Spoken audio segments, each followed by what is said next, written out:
Dans ta vie antérieure, ton cœur du Dao a été endommagé, et tu n'as pas pu percer avant que ta fin n'arrive.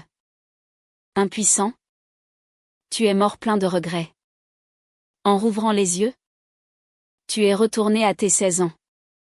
Cependant, après ta renaissance, tu as découvert que la petite fille que tu méprisais autrefois était en réalité l'impératrice qui a conquis les 10 000 royaumes. Tu t'es alors juré en secret que puisque les cieux t'ont donné une chance de revivre, tu devais, pendant que l'impératrice est encore jeune et innocente, la conquérir. Dans une rue en plein hiver se tient un jeune homme au tempérament raffiné. Vêtu d'une robe blanche flottante, il ressemble à un immortel dans la neige. Tu lèves la tête et regardes autour de toi. Ne suis-je pas mort? Mais tout ce qui t'entoure t'est si familier. À ce moment, une voix soudaine se fait entendre, regardez. Le jeune maître Qianyan est de retour. Allez vite prévenir le Seigneur. Il s'avère que tu es revenu à tes 16 ans, au moment de ton retour de Tianshui à la cité de Yan. À cette époque, tu étais plein d'entrain. Mais ce retour est devenu un obstacle que tu n'as jamais pu surmonter. Dès lors, tu ne t'en es jamais remis. Et ta cultivation n'a plus progressé d'un iota. Mais alors que tu étais perdu dans tes souvenirs, une petite fille, aux vêtements en lambeaux s'est approchée de toi. Grand frère, pourriez-vous me donner un peu à manger? La petite fille lève la tête, l'air un peu timide. Elle ne peut s'empêcher de reculer de quelques pas, de peur de salir ta robe blanche. Tu baisses légèrement la tête pour regarder la petite fille sale devant toi. Ce regard te choque et tes pupilles se contractent violemment. Sur le front de la petite fille, il y a une légère marque de lotus des neiges bleues. La marque est si pâle qu'on ne la voit pas si l'on ne regarde pas attentivement. Les souvenirs de ta vie antérieure te submergent, te coupant le souffle. Ce lotus des neiges deviendra, 1000 ans plus tard, le symbole le plus terrifiant des cieux. Le symbole le plus terrifiant. Des siècles plus tard, une impératrice sans égale régnera sur les 10 000 royaumes, dominant toutes les races de l'univers. Le vaste cosmos vénérera cette impératrice sans égale, connue du monde sous le nom d'impératrice des neiges. Et le symbole de l'impératrice des neiges est un lotus des neiges. La légende dit que l'impératrice s'est élevée seule, sans faction ni famille derrière elle. Seule, elle a vaincu les génies jusqu'à briser leur esprit et à massacrer les suprêmes des cieux jusqu'à les terrifier. En regardant la marque de lotus sur le front de la petite fille. Même avec tes milliers d'années d'expérience de ta vie antérieure, tu ressens un choc immense. Les souvenirs enfouis t'assaillent. Dans ta vie passée, ce jour-là, en revenant de la secte de l'épée Tianshui, à la cité de Yan, tu as croisé une pauvre petite fille. Seulement, à cette époque, tu étais arrogant et plein de toi-même. La pauvre petite fille n'a pas osé s'approcher. Et tu as juste tourné la tête pour jeter un œil à sa situation. Pensant en toi-même, sans force, on ne peut qu'être persécuté. Puis tu ne l'as plus jamais revue. Te voyant la fixer d'un air absent. La petite fille, effrayée, a murmuré des excuses avant de partir en tremblant. Non seulement les vêtements de la petite fille étaient en lambeaux et fins, mais elle n'avait même pas de chaussures. Marchant pieds nus sur le sol glacial, ses petits pieds délicats étaient rougis par le froid. Soudain, la petite fille sentit une chaleur l'envahir. Le froid se dissipait peu à peu. Perplexe, elle se retourna et vit ce grand frère, semblable à un immortel, utiliser son énergie spirituelle pour chasser le froid, la regardant tendrement. Comment t'appelles-tu? Ton ton est si doux qu'elle se sent en confiance. Elle baisse légèrement la tête, n'osant pas te regarder. Je m'appelle Xiaoxu, impératrice des neiges. Tu es maintenant certain à 100% que la petite fille devant toi est bien la future impératrice sans égale, invincible dans tous les cieux. Dans ta vie passée, l'impératrice était une existence suprême, inaccessible pour un cultivateur ordinaire comme toi. C'est pourquoi vous n'avez jamais eu aucune interaction. La chance de revivre et de changer ton destin est juste devant toi. Xiaoxu. Veux-tu rester à mes côtés? Je ferai en sorte que tu n'aies plus jamais froid, ni faim. Et je te donnerai un foyer chaleureux. Tu t'accroupis.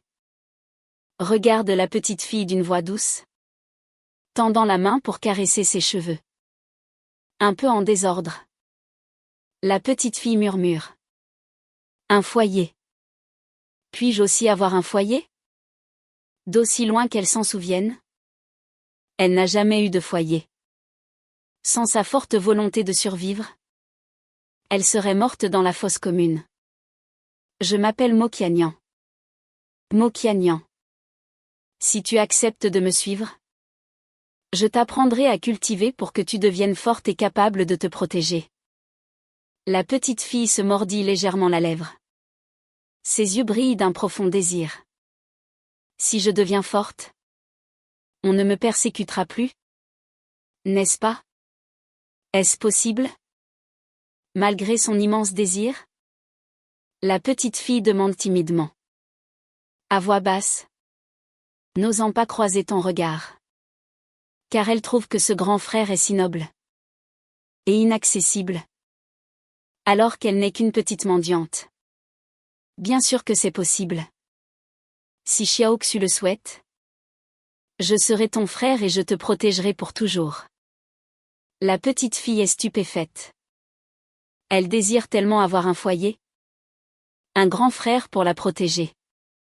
Mais en voyant la robe blanche immaculée du grand frère et les voix admiratives de la foule, elle se sent indigne d'être sa sœur. Grand frère, merci pour votre gentillesse.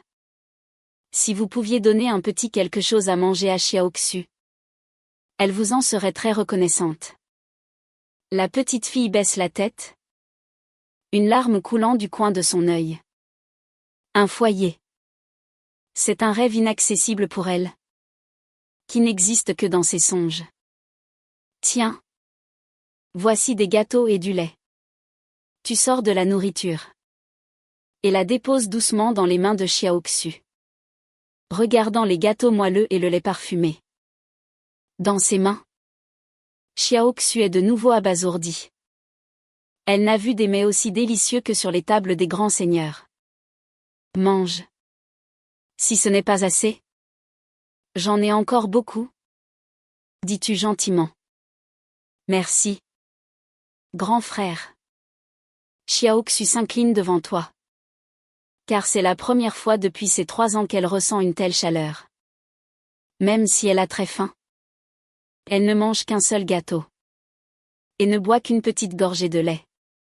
Elle emballe le reste et le range précieusement contre elle. En voyant cela, tu es touché. Xiaoxu. Ne garde pas le reste. Mange tout. À l'avenir, tout ce que tu voudras manger, les jolis vêtements que tu voudras porter, je te les achèterai. Xiaoxu. Entr'ouvre la bouche. Le cœur submergé d'émotion. Elle veut vraiment rester à tes côtés. Pourquoi moi? Tu lui réponds honnêtement. Xiaoxu. Crois-moi. Tu deviendras très puissante à l'avenir. Assez pour protéger ton grand frère. Moi. Pour l'instant, c'est moi qui protège Xiaoxu. Quand tu seras devenue forte, tu pourras me protéger à ton tour. D'accord? Xiaoxu deviendra très puissante. Son cœur vacille. Toutes ces années, elle a souffert du froid, de la faim Et a été persécutée. Jusqu'à en être couverte de blessures. Elle veut tellement un foyer. Un grand frère pour la protéger. Voyant Xiao Xu hésiter. Son expression. Tu la prends dans tes bras. Désormais. Je suis ton frère. Pendant ce temps. Dans une pharmacie. Se tient un jeune homme d'apparence remarquable. Maître. La grande compétition de la cité de Yan approche. Puis-je vraiment gagner? Il n'y a personne à côté de lui. On ne sait à qui il parle. À ce moment. Une voix âgée résonne à son oreille, sois tranquille. Dans un petit endroit comme la cité de Yan. Il n'y a que très peu de maîtres du royaume inné. Ce sera aussi simple que de boire de l'eau. Cette personne n'est autre que Yan Xiao. Sa réputation de déchet et 10 ans de patience ont forgé son caractère à l'extrême. Maître. Mais j'ai entendu dire que le jeune maître de la famille Mo. Mo Qianyan. Le jeune maître de la famille Mo. Est un génie sans égal de l'empire du Grand Chu. Je crains qu'il ne soit déjà au stade avancé du royaume inné. Alors que je viens à peine de l'atteindre. Bon disciple. Une fois que tu auras maîtrisé mon héritage. Alors. Dominer le continent longtemps sera un jeu d'enfant. Tu pourras même parcourir l'univers. L'héritage du maître. En entendant cela. Yan Xiao. Les yeux de Yan Xiao s'enflamment d'une lueur ardente. À ce moment. Tu passes par là en portant Xiao Xu. En le croisant. Tu le reconnais. C'est lui qui. Dans ta vie antérieure. T'a fait perdre lors de la grande compétition. De la cité de Yan, Yan Xiao. C'est cette bataille qui a fait que toi. Ce génie. Au futur prometteur. Vois ta route brisée. Tu es tombé de ton piédestal. Tandis que Yan Xiao s'élevait. Il reste un demi-mois. Pas assez de temps pour atteindre le royaume de l'établissement de la fondation. Dans ta vie passée. Tu as été vaincu par Yan Xiao. Ton esprit s'est brisé. Et tu n'as pu construire que 6 plateformes du Dao. Mais dans cette vie. Ton objectif est clair. Tu dois construire au moins 8 plateformes du Dao. La nouvelle de ton retour a déjà atteint la famille Mo. Quand tu arrives au manoir Mo en portant Xiao Xu. Le chef de la famille Mo t'attend déjà à la porte avec un groupe d'anciens. Jeune maître Qianyan? Vous êtes de retour. Vous êtes-vous bien habitué à la secte de l'épée Tianshui? Jeune maître Qianyan? Vous faites la fierté de notre famille Mo. En voyant la flatterie des anciens. Ton expression reste impassible. Tu regardes plutôt l'homme d'âge mûr au centre. Ce n'est autre que le chef de la famille Mo. Mo Shantian. Un puissant expert au-dessus du royaume de l'établissement de la fondation. Et aussi l'un des 5. Plus fort de la cité de Yan. Père. Je suis de retour. Tu baisses légèrement la tête. Mais un léger sourire. Imperceptible pour les autres. Se dessine sur tes lèvres. Dans ta vie passée. Après ta défaite contre Yan Xiao. Ton soi-disant père a changé d'attitude plus vite qu'on ne tourne une page. Non seulement il t'a chassé de la famille. Mais il a aussi marié sa fille. Qui t'était promise. À Yan Xiao. En cet instant. Mo Shantian te regarde avec un grand sourire. C'est bon de te revoir. À la secte de l'épée Tianshui. Tu es resté 3 ans. Ton père s'est langui de toi. Au fait. Qui est cette petite fille? Mo Shantian fronce les sourcils en voyant la petite mendiante dans tes bras. Ma sœur. Mo Qianxu. Réponds-tu d'un ton neutre. Mo Shantian est d'abord. Surpris. Puis éclate de rire. Alors. J'ai une autre fille. Qu'on prépare pour mademoiselle Qianxu. Les plus beaux vêtements et une chambre. Traitez-la avec les égards dus à une demoiselle. De la famille Mo. Oui. Seigneur. À peine a-t-il fini de parler que deux jeunes filles apparaissent derrière lui. Ce sont tes deux anciennes servantes. Xiao Qing et Xiao Bei. Jeune maître Qianyan? Confiez-nous mademoiselle Qiangxu, dit Xiao Qing en s'approchant. D'une voix douce. En te regardant, une légère rougeur apparaît sur ses joues. Xiao Xu. Les deux grandes sœurs vont t'emmener te laver. Et t'habiller. Écoute-les bien. D'accord? Tu caresses les cheveux de Xiao Xu pour l'encourager. Père. Voici quelques ressources de cultivation. Distribue-les aux membres de la famille. Tu sors un sac de rangement et le lances à Mochantian. Mochantian l'examine avec son sens divin. Et son visage s'illumine d'un large sourire. Yan'er a bien grandi. Cet enfant, Yan'er, pense aussi beaucoup à toi. Veux-tu aller la voir? Mais tu te contentes de sourire légèrement. Père. Je dois rentrer en réclusion. Pendant un certain temps. Je ne veux être dérangé par personne avant la grande compétition. Puis. Tu franchis la porte. Après ton départ. Le sourire de Mochantian disparaît instantanément. Son visage s'assombrissant. Quelle attitude! Ta fondation actuelle te permet de construire cette plateforme du Dao, faisant de toi le plus grand génie de l'empire du Grand Chu. Mais après avoir entrevu la vraie scène du monde, tu ne te satisfais pas de cette plateforme. Car si cette plateforme fonde un génie sans égal dans l'empire du Grand Chu, 8 plateformes en font un dans la région nord du continent, et 9 plateformes. Un génie du continent. Longtemps tout entier. Plus le nombre de plateformes est élevé, plus ton avenir sera grand. C'est aussi pourquoi, dans ta vie antérieure, jusqu'à ta mort, tu n'as atteint que le royaume du roi. Mais dans cette vie, tu es déterminé à construire les 9 plateformes légendaires. Frère. Alors que tu réfléchis, une voix timide se fait entendre à la porte. Tu lèves les yeux et vois une petite fille incroyablement mignonne, vêtue d'une robe de princesse blanche. Ses grands yeux ronds battent des cils en te regardant. Jeune maître Qianyan? Nous avons habillé mademoiselle Qiangxu, disent Xiao Bei et Xiao Qing. Chacune tenant une main de Xiao Xu. Elles se tiennent à la porte. Entrez. Tu souris et prends Xiao Xu dans tes bras. Mais en voyant les petites mains et les pieds de Xiao Xu, ton cœur se serre.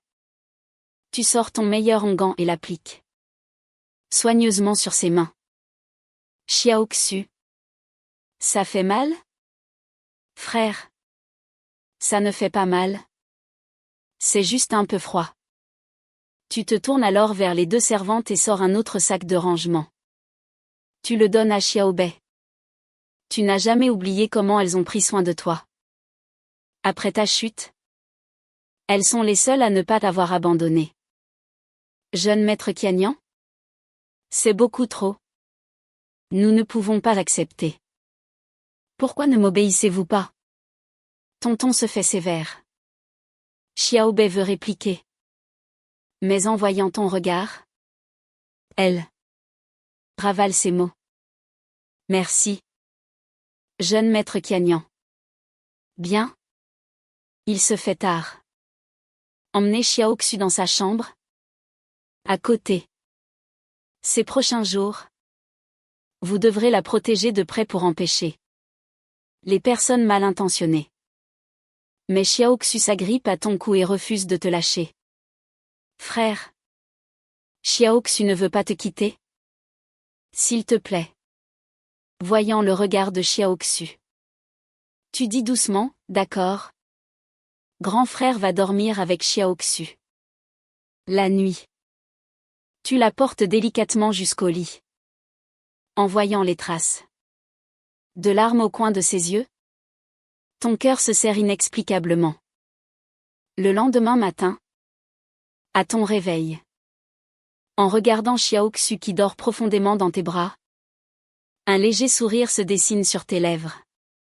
Mais l'instant d'après, tes yeux s'écarquillent de surprise. Royaume acquis. Premier niveau. Passer de rien au royaume acquis en une nuit.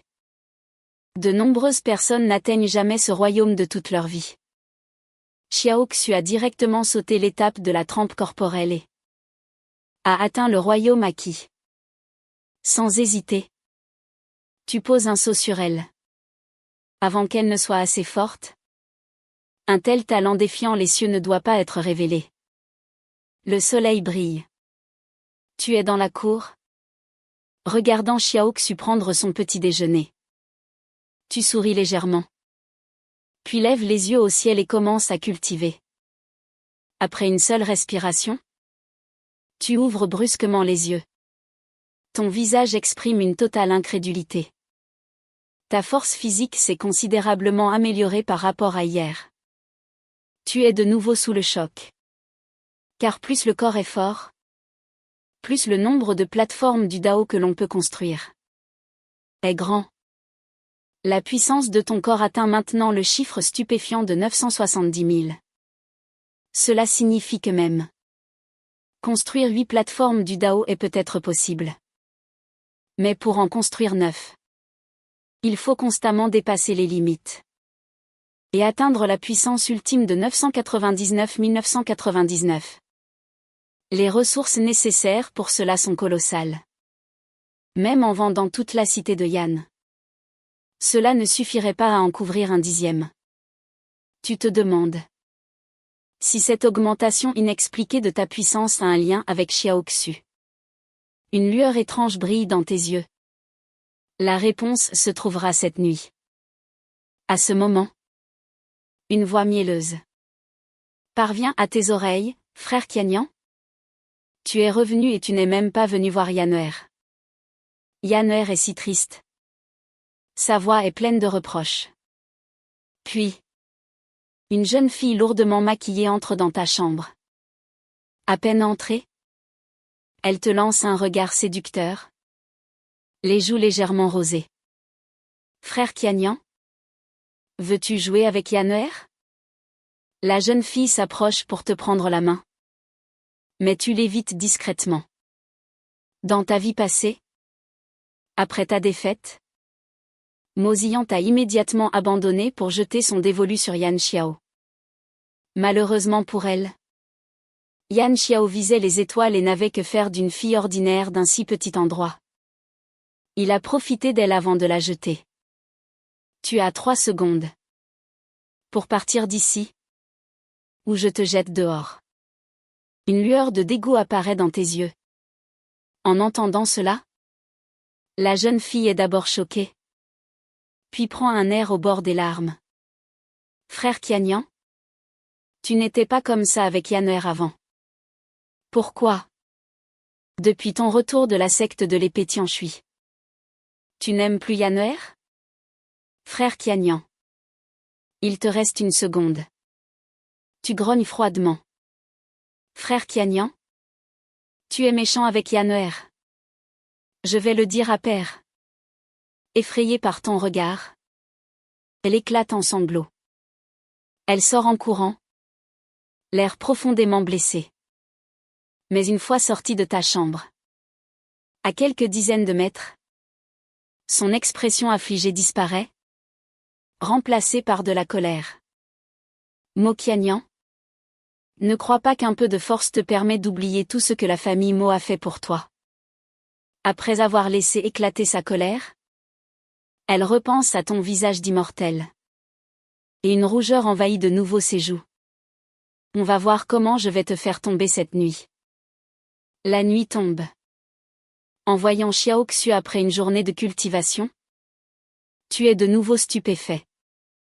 Royaume acquis. 2e niveau. Quel talent terrifiant! Toi qui as été qualifié de génie sans égal pour avoir atteint le royaume inné à 13 ans.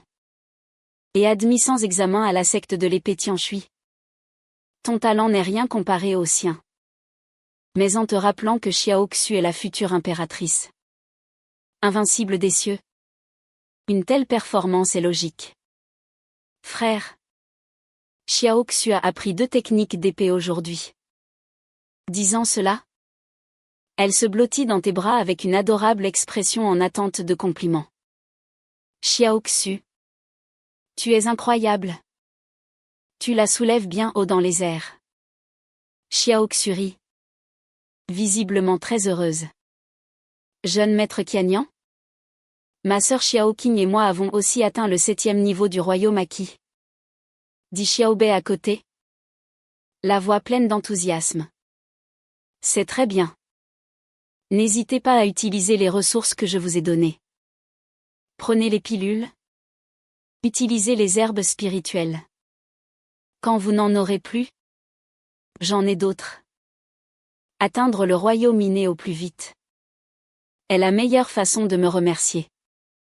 Oui. Jeune maître Qianyan? Répondent Xiao Bei et Xiao Qing. Puis, elle se retire discrètement. En les voyant partir, tu regardes l'adorable enfant dans tes bras. Puis le ciel. Xiao Xu. Va dormir d'abord. Grand frère se couchera un peu plus tard. Frère. Va t'occuper de tes affaires. Mais quand Xiao Xu ouvrira les yeux, je veux que la première personne que je vois soit toi. Tu prends Xiao Xu dans tes bras, la déposes doucement dans son lit. Puis tu pars. La nuit s'approfondit. Tu es assis à une table, buvant tranquillement du thé. Xiao Xu est déjà endormi. Un instant plus tard, un léger bruit se fait entendre à l'extérieur. Puis, la porte est doucement ouverte. Au clair de lune, une silhouette en tenue légère apparaît. C'est Mosillan en nuisette, le visage empourpré. Elle te regarde avec un désir ardent. Sa nuisette est à moitié défaite, révélant de larges parcelles de sa peau blanche. Même ses fiers sommets sont à peine visibles, à moitié dissimulés. Frère Qianyan? Yan'er. T'aimes bien. Me veux-tu? Mosillan s'avance. Gracieusement. En marchant. Elle en dévoile encore plus. Son souffle est parfumé. Et sa voix est pleine d'une séduction irrésistible. Puis, elle laisse délibérément glisser sa nuisette, révélant la peau blanche en dessous.